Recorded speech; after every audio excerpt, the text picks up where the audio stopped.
নমস্কার, আমি প্রভাত মণ্ডল, একজন বাইক ট্যাক্সি চালক ওলা উবেরে।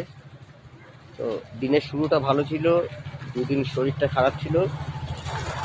আজ শরীরটা একটু ভালো হয়েছে, কাজ না করলে তো হবে না, তাই সকাল সকাল কাজে বেরিয়ে পড়েছিলাম।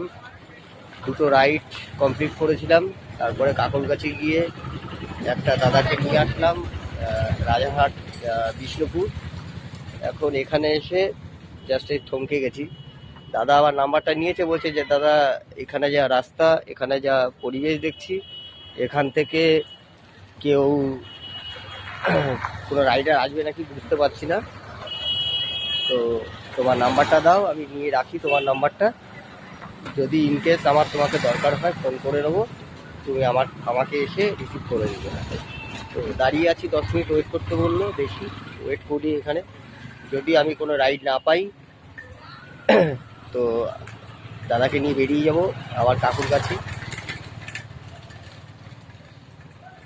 দেখতেই পাচ্ছেন এরকম জায়গায় কোনো বুকিং আসবে বলে মনে হয় না। একটা এসেছিল ইনড্রাইভে বারাসাত।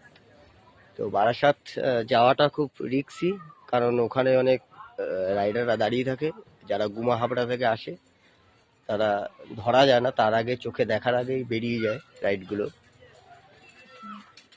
তো দেখতেই পাচ্ছ দাঁড়িয়ে আছি, দাদা ফোন করলেই দাদাকে নিয়ে আবার বেরিয়ে যাবো কাকুর কাছে।